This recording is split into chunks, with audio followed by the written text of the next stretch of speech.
Bonjour à tous et bienvenue sur la chaîne YouTube Thermovivie. Il y a quelques temps sur la page Facebook Thermovivie, je vous avais publié une magnifique photo d'un pain cocotte réalisé pour la première fois avec du levain et vous avez été hyper nombreux à me demander la fameuse recette du levain. Chose promise, chose due, aujourd'hui je vais vous apprendre à réaliser un levain maison. Ce qu'il y a de pratique avec le levain, c'est qu'on va pouvoir le réutiliser dans différents pains, mais également dans les brioches, dans la pâte à pizza. Bref, c'est une recette qui va être hyper pratique et surtout, il va permettre au pain d'avoir une meilleure conservation, un meilleur goût, une croûte encore plus croustillante, une mie plus aérée. Vous allez voir, ça fait toute la différence. Par contre, il va falloir être patient, puisque on va commencer aujourd'hui les premières étapes du levain, mais il va falloir le nourrir régulièrement et ce levain, vous allez pouvoir l'utiliser uniquement d'ici 8 jours.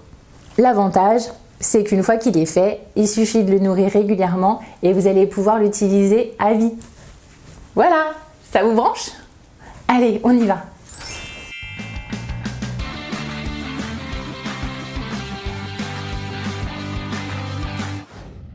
Pour réaliser ce levain, il vous faudra 100 g d'eau tiède, 100 g de farine bio. Alors moi j'ai utilisé de la type 65, mais l'idéal c'est de la farine de seigle. 10 g de miel AOP, prenez du miel corse, comme ça vous ne serez pas embêtés. Il vous faudra également une compresse ou du sopalin, un élastique, du scotch, un pot assez haut et une maryse. Dans mon pot, je vais verser 100 g d'eau tiède. Et je vais y ajouter 10 g de miel. Le miel, ça va permettre de booster la fermentation, d'apporter plein de sucre, plein d'énergie. On mélange pour bien diluer le miel dans l'eau. Et une fois que c'est bien mélangé, on va y verser 100 g de farine. Délicatement, on va essayer de ne pas en mettre partout, c'est trop tard. On nettoie bien les bords, voilà, et on mélange de nouveau avec la maryse. Et on va essayer de mélanger énergiquement. On racle bien les bords. Et donc, on va déposer la compresse qu'on va bien caler avec un petit élastique.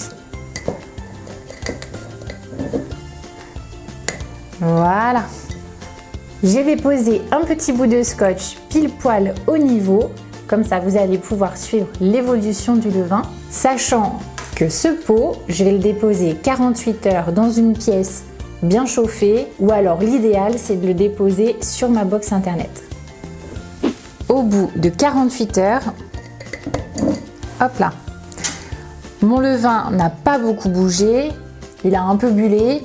Je vais extraire 100 g de cette préparation pour la mettre de nouveau dans un autre pot. On va reverser 100 g d'eau tiède dans mes 100 g de préparation. On mélange bien avec la maryse.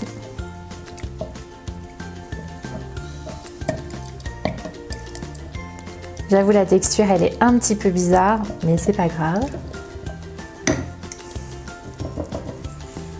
Et on va verser les 100 g de farine bio. C'est important de prendre de la farine bio, sinon votre levain, il y a un risque que ça ne fonctionne pas. Bien sûr, encore une fois, on mélange énergiquement.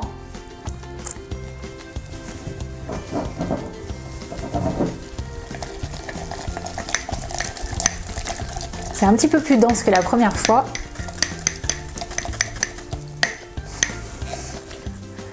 On racle bien les parois du récipient. On nettoie bien les parois. Il faut que ce soit bien propre. Et on remet la compresse. Si vous n'avez pas de compresse, utilisez du sopalin. L'essentiel c'est que l'air puisse bien circuler. Qu'on va bien refermer avec l'élastique. Et si vous avez changé de pot, n'hésitez pas à remettre un petit bout de scotch pile poil au niveau de la préparation. Comme ça, vous pourrez le voir évoluer, monter, descendre.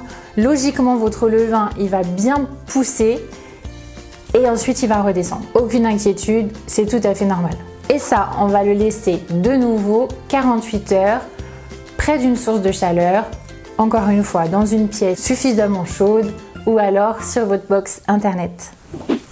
Au bout de 48 heures, on va recommencer exactement la même procédure, à savoir on reprend encore 100 g de préparation, on va y rajouter 100 g d'eau tiède, 100 g de farine bio, on mélange énergiquement et on va laisser reposer 24 heures. Et cette fois-ci, au bout de 24 heures, on va recommencer une nouvelle fois pour bien le booster, pour bien le rendre très fort. On reprend 100 g de préparation avec 100 g d'eau tiède. Oups!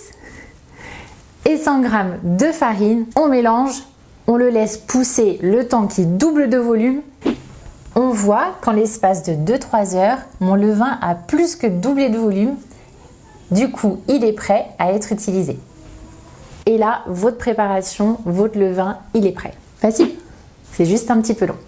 Alors, en règle générale, j'utilise à peu près 200 g de levain pour 600 g de farine. Là, avec ma recette, vous allez à peu près avoir 300 g de levain. Donc, il vous restera donc 100 g, si mes calculs sont bons, que vous allez pouvoir nourrir avec 100 g d'eau et 100 g de farine. Si vous n'allez pas l'utiliser tout de suite, pour ralentir la pousse, vous allez pouvoir le conserver au frigo et le nourrir seulement tous les 3 jours. Donc, alors là, je vous ai expliqué finalement une recette pour 100 g de levain, mais vous aurez bien compris que c'est un temps pour temps. Donc, s'il vous reste à peu près 40 g de levain, il faudra le nourrir avec 40 g d'eau tiède et 40 g de farine bio. J'insiste vraiment sur la farine bio parce que dans les autres types de farine, on ne sait pas trop ce qu'il y a dedans et vous avez un risque que votre levain ne fonctionne pas correctement, voire même de le tuer. Ce serait dommage, on a passé tellement de temps à le bichonner. Si vous ne voulez pas jeter la préparation au compost, aux différentes étapes de rafraîchissement, vous pouvez l'incorporer dans vos préparations à base de pancakes par exemple, ou dans votre recette de pâte à crêpes. D'ailleurs, je vous remets la recette de la pâte à crêpes juste ici. Très prochainement, je vous proposerai une nouvelle recette de pain au levain où je vous expliquerai comment l'utiliser et surtout les différents types de farine qu'il va falloir utiliser pour obtenir une mie bien aérée et une croûte hyper croustillante. Le petit mot de la fin concernant le levain, il ne faut pas être pressé. Alors, nous, ça nous va bien en Corse. Cliché, cliché, puisqu'on aime bien prendre notre temps, mais ne soyez pas étonnés si vos préparations mettent du temps à pousser. De toute façon, plus c'est long, plus c'est bon. Voilà. J'espère que cette vidéo vous a plu. N'hésitez pas à me poser toutes vos questions en commentaire concernant le levain, ou même mieux, à les demander directement au chef qui gère ma page Instagram Thermovivi. Moi, je vais me préparer pour ma prochaine vidéo, puisque très prochainement, je vais vous faire la recette du pain cocotte au levain. Voilà. En attendant, je vous embrasse bien bien fort. Bye bye. À dans 8 jours.